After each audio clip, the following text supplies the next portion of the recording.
오늘 이 본문의 말씀에는 한 사람이 포도원에 무화과 나무를 심었다. 그런데 무화과 나무의 열매를 기다렸는데 3년 동안 기다렸어요.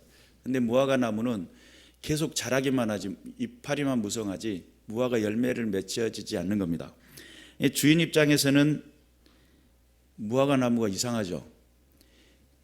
우리 기도원에다가 무화과 나무를 심었는데 1년 만에 무화과가 열매를 맺히더라고요. 그런데 지금 이 나무가 열매를 맺지 않으니까 3년을 기다렸어요. 기다릴 만큼 기다렸다고 생각한 이 주인은 이것을 확 뽑아버리기를 원했습니다. 도끼로 확 찍어가지고 뽑아버리기를 원했는데, 여기에서 이제 옆에서 이야기하는 종이 한 분이 하는 말이, 주인이여 금년에도 그대로 두소서, 내가 두릅하고 거름을 주겠습니다, 이럽니다. 만일 열매가 맺으면 좋거니와 그렇지 않으면 찍어버리소서. 1년에 대한 유예 기간을 더 두게 됩니다.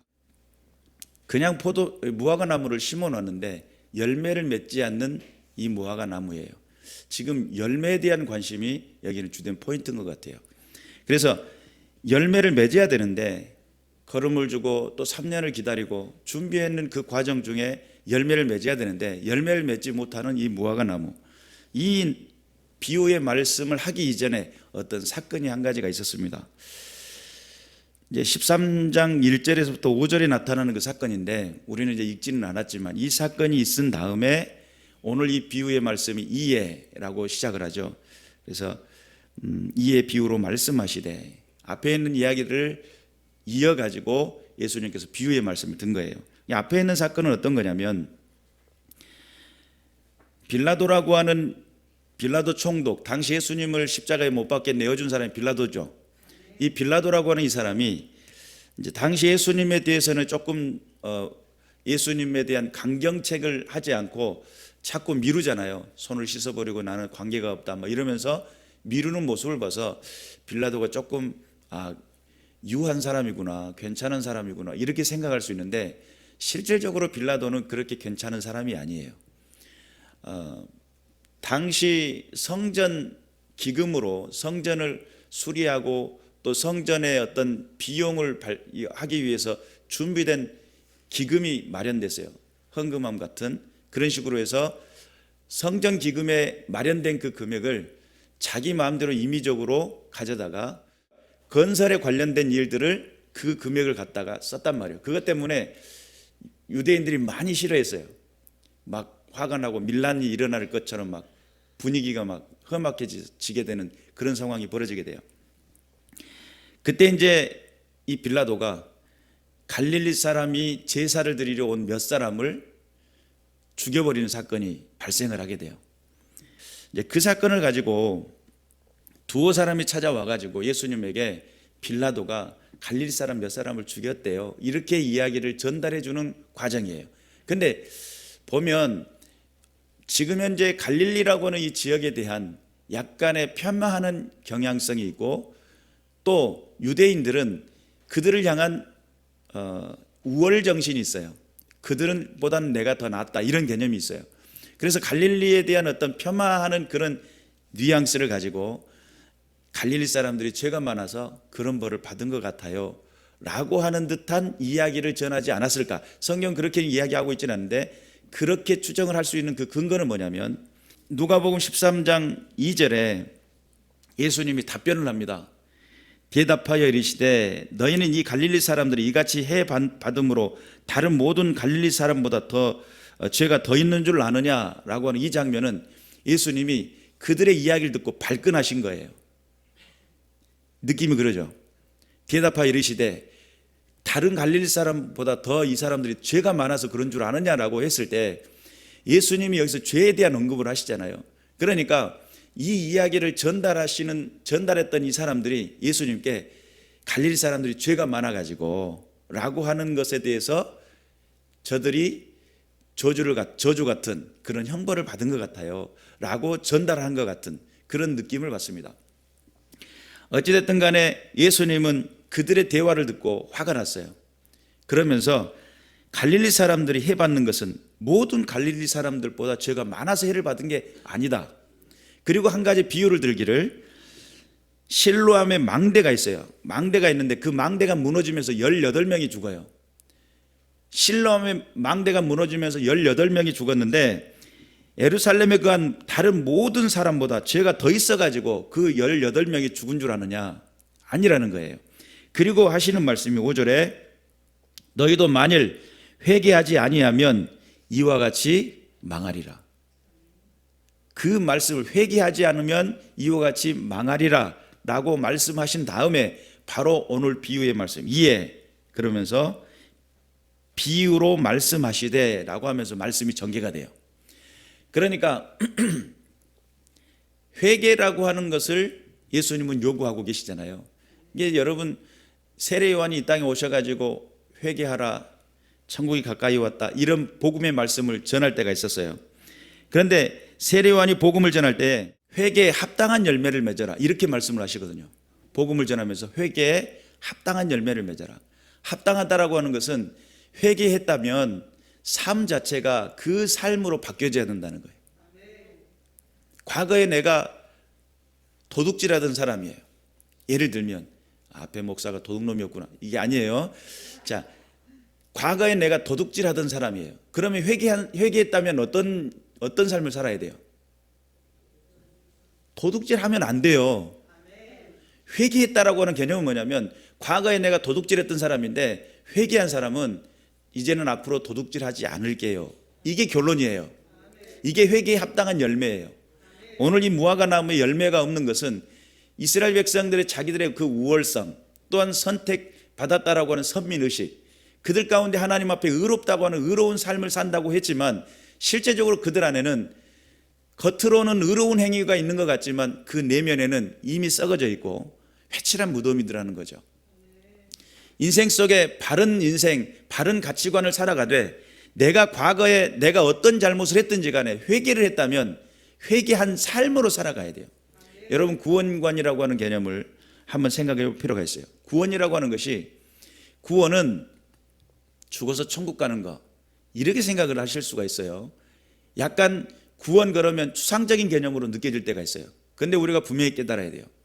구원이 만약에 생명이고 구원이 내 안에서의 삶이라고 봤다고 한다면 예수님은 내 삶 현장 속에 죄를 용서해 줬다라는 것은 죄를 짓지 말라는 뜻이에요. 죄에서 건졌다라는 것은 이제는 죄와 상관없는 삶을 살아라는 것은 그런 명령이 들어있어요. 사망에서 건졌다는 너는 이제 죽지 말라는 거예요. 죽지 말라. 영원한 생명에 대한 꿈을 꾸라는 거죠. 저주에서 나를 건졌다는 것은 축복된 삶을 살으라는 개념이에요. 그러니까 구원이라는 개념이 단순히 내가 죽어 천국 가는 개념으로만 생각을 하면 현실 속에 내 삶 현장 속에 참 구원이 있느냐라는 질문 앞에 부끄러워질 수 있는 겁니다. 오늘 예수님의 이 본문의 말씀에 무화과 나무를 심었는데 실제적으로 무화과가 해야 될 기능이 있다고 한다면 열매를 맺는 겁니다. 무화과를 심는 목적이 있어요. 만약에 가시 엉겅퀴를 심어놓고 야 좋다 이러신 분이 과연 몇이나 될까? 그것은 열매도 없고 찌르는 가시밖에 없기 때문에 이것을 좋아할 사람은 거의 없다고 봐야 돼요. 물론 특이한 경우는 있긴 있겠죠. 그런데 무화과 나무를 심는 목적은 거기에서 열매를 따먹기 위함이잖아요. 우리에게 구원을 베푸시는 목적은 내 삶에 이제는 죄와 상관없는 삶을 살아라 그런 의도가 들어있어요. 내게 하나님의 은혜를 베풀어 주시고 십자가의 그 보혈의 십자가의 은총을 통해 가지고 내가 나를 살도록 만드신 하나님의 그 계획과 그 섭리는 어디 있느냐? 이제는 저주 아래 벗어나라. 죄악의 습관에서 벗어나라. 사망의 습관에서 벗어나야 된다. 이것이 말씀 속에 들어있는 내용들입니다. 그렇기 때문에 우리를 열매를 맺지 못하는 그 백성들에게 한 종이 찾아와 가지고 주인이시여 걱정하지 마시고 내가 1년 동안 더 가꾸고 거름도 주고 또 갖고 가지고 두릅하고 이제 거름을 줘 가지고 갖고서 열매를 맺히도록 하겠습니다. 이랬어요. 지금 당장 죽을 수 있는 나를 1년이라는 기간을 주시는 그 이유는 하나님 앞에서 내 삶이 거룩해지고 하나님 앞에서 내 삶이 결단이 되어지기를 원하는 예수님의 심정이에요.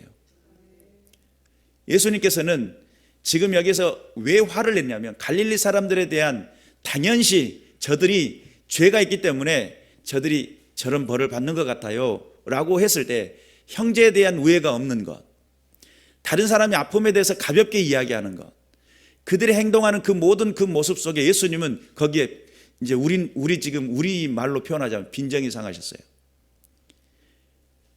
우리가 용서받는 것은 우리는 실질적으로 하나님 앞에 요구하잖아요. 하나님, 나에게는 관용을 베풀어 주시고, 내가 혹시 잘못했으면 용서해 주세요. 내 삶은 잘 됐으면 좋겠고, 내 사업은 더욱더 풍성해지면 좋겠네요. 내 가정은 정말 더욱더 더 나아지면 좋겠고, 나는 항상 주님의 보호하심이 필요하고, 나의 그 사랑을 베풀어 주세요. 다른 사람이 어떤 문제를 당하면 그것은 당연한 것으로 생각하고, 나는 곱게 여겨주기를 원하고, 다른 사람은 막 헝클어져도 괜찮다고 생각하는 그 생각들, 예수님은 그것에 대해서 엄청 화가 나 있는 겁니다. 너는 용서받기를 원하면서 왜 옆에 사람은 함부로 대해도 괜찮다고 생각하는 거냐. 회개에 합당한 열매에 대한 이야기를 할 때 성경에 보니까 세례 요한이 세례를 베풀고 있을 때에 사람들이 찾아와요. 우리가 어떻게 하면 좋겠습니까? 회개하라고 하니까, 그럼 우리가 어떻게 하면 좋겠습니까? 라고 물어봤어요. 그때 옷 두 벌 있는 자는 없는 자에게 나눠줘라. 세리들도 세리를 받고자 하니까 세리들은 어떻게 합니까? 그랬더니 세리는 너희에게 부과된 것 외에 더 걷지 마라. 군인들은 어떻게 합니까? 사람들에게 강탈하지 말고 고발하지 말고 금료에 족한 줄 알아라. 지금 여기서 이야기하고 있는 세례 요한의 하는 그 메시지들의 핵심은 뭐냐면 공의라고는 개념의 핵심이에요. 공의로운 삶의 모습이에요.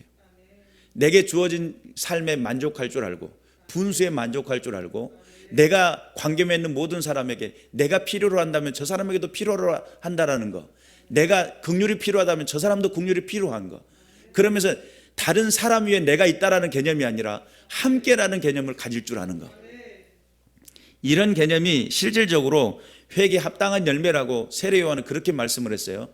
그래서 예수님은 오셔가지고 우리에게 정직한 삶, 베푸는 삶, 또는 화목을 만드는 삶, 그리스도인으로서 친절을 베푸는 삶, 복음을 전하며 하나님의 나라를 증거할 줄 아는 삶. 복음을 아는 사람은 인내도 할 줄 알아야 돼요. 기분 상한다고 해가지고 막 하는 것이 아니라 그 상황에서도 견딜 줄 알아야 돼요. 이것이 복음을 아는 사람들의 모습이에요. 아니, 왜 이렇게 까다롭습니까? 내 하고 싶은 대로 화가 나면 확 하면 안 됩니까? 여러분, 세상의 논리는 그렇게 살아가는 게 맞아요. 세상의 논리는. 그런데 예수님 오셔가지고 화가 난 대로 우리에게 화풀이 하셨다면 십자가의 은혜와 공로가 우리에게 있겠어요? 내 쌍판태기를 보면 하나님이 긍휼을 베푸실 만한 이유가 있겠냐 이 말이에요. 내 삶의 모습을 보면 하나님이 나에게 용서할 만한, 나는 그런 가치가 있는 사람인가요? 생각을 해보면 한없이 연약하고 부족한 우리들입니다. 그럼에도 우리를 사랑하셨어요. 그리고 우리에게 무엇을 요구하냐면 베풀 수 있는 사람의 그 자리로 우리를 이끌어 주셨어요. 나눌 수 있는 사람의 자리로 우리를 이끌어 주셔요. 용서를 할 수 있는 사람의 자리로 우리를 이끌어 주셔요. 그리고 너는 세상의 논리, 힘의 논리 속에 작용되는 그 세상 속에 사는 사람이 아니야. 용서받은 너, 사랑받은 너, 긍휼이 있었던 너, 그런 삶의 자리로 우리를 이끌어 주셔요. 그리고 회개에 합당한 열매라고 하는 그 개념이 이제는 용서할 줄도 알아야 되고, 사랑할 줄도 알아야 되고, 긍휼을 베풀 줄도 알아야 돼 라는 그런 자리로 우리를 이끄신단 말이에요. 우리가 하나님의 말씀 앞에서 그 하나님 나라의 그 소망을 가지고, 그 놀라운 은혜를 가지고 능력 있는 삶을 살아가려고 작정할 때 결단이 필요합니다.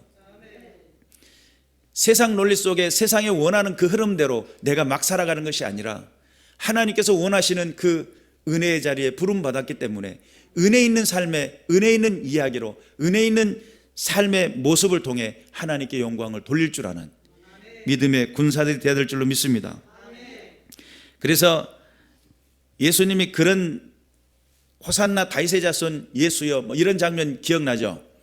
예루살렘 입성을 하면서, 그러니까 막 바깥에서 사람들이 웅성웅성 소동이 나니까 안에 대제사장이 물어요. 바깥에 무슨 일이니요? 라고 물으니까 지금 나사렛 갈릴리에서 온 예수라는 청년이 와서 저런 문제, 선지자라고 하면서 그런 문제가 생깁니다. 그러니까 성경은 무슨 이야기 하냐면 갈릴리에서 선지자가 났다는 소리는 내가 들어본 적이 없다 라고 하는 그런 개념에 당시의 영적인 어떤 그 부류와 그 기류가 철저하게 소외시켜버리는, 철저하게 사람들의 그 관계 속에서 아니라고 결론 내린 사람들 앞에 딱 선을 그어버리는, 우리는 그렇게 다른 사람에게 저 사람은 할 수 없어라고 선을 그을 만한 그런 훌륭한 사람인가요? 다른 누구에게인가 비아냥거리고 손가락질할 수 있는 그런 사람이냐 이 말이에요. 나는 그럴 만한 자격이 있는 사람인가 라고 생각을 했을 때 그럴 수 없습니다. 우리 주님의 은혜의 자리는 내 스스로를 알고 내가 하나님 앞에 받은 그 은혜를 알며 하나님의 그 뜻 가운데 하나님 앞에서의 믿음의 영광을, 믿음의 뜻을, 믿음의 삶을 통해서 영광 돌려드리는 믿음의 군사들이 되어야 될 줄로 믿습니다. 그래서 오늘 여기에 무화과 나무 비유를 통해 가지고 예수님이 급하게 비유를 통해 가지고 열매 맺지 못하는 무화과 나무를 막 지적하고 있는 것 같은데, 사실은 열매 맺지 못하는 그들, 아직도 관계에 어그러져 있는 그들, 아직도 예수님 주변에 예수님 앞에 자랑 삼아 가지고 정말 기분 좋게 와서 예수님 앞에 이야기했다가 엄청 혼나고 있는 그들, 어쩌면 그 자리에 저와 여러분이 있었지는 않았는가 돌아볼 필요가 있겠죠. 우리가 예수 그리스도의 복음을 안다라는 그 개념 속에는 분명히 깨달아야 돼요. 사람 위에 사람 없고 사람 아래 사람이 없습니다. 사람은 평등하고 하나님께서 지으신 목적대로 창조의 결과이십니다. 어떤 사람은 자기의 성격에 따라서 다른 사람보다 더 푼수처럼 보일 수도 있고, 또 어떤 사람은 자기의 삶의 모습을 통해 가지고 다른 사람보다 품이 있어 보일 수도 있어요. 그래서 내가 더 품이 있기 때문에 다른 사람을 무시해도 된다? 아니란 말이에요. 내가 조금 더 알았기 때문에 다른 사람 무시해도 된다? 아니라는 거예요. 내가 조금 잘하기 때문에 못하는 사람 막 지적하고 손가락질해도 된다? 그것이 아니란 말이에요. 모두 다 하나님의 뜻이 있고 모두 다 하나님의 섭리가 있으며 모두 다 하나님의 그 베푸신 그 놀라운 사랑이 있다는 거. 그래서 형제를 미워하는 것 자체가 하나님을 사랑한다 하면서 형제를 미워하는 것은 그건 거짓말이래요.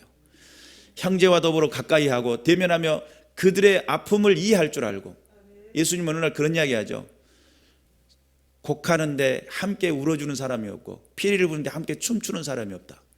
단순히 세례요한이 왔을 때 세례요한이 곡하고 외치고 부르짖을 때 함께 울어주고 하는 사람이 없었고, 예수님이 오셔가지고 천국의 잔치를 이야기할 때 함께 춤추는 사람이 없다. 이렇게도 비유의 이야기를 이해할 수 있지만, 관계 속에서, 만남 속에서 슬픔과 아픔을 이해하는 그 관계에 여러분의 마음이 열려 있으시기를, 하나님의 뜻이 어디 있는지를 분별하고 내가 필요로 하고 내가 그 하나님의 도우심이 필요로 하고 하나님의 임재가 필요로 하고 하나님의 역사하심이 기대가 된다면 나만이 아니에요.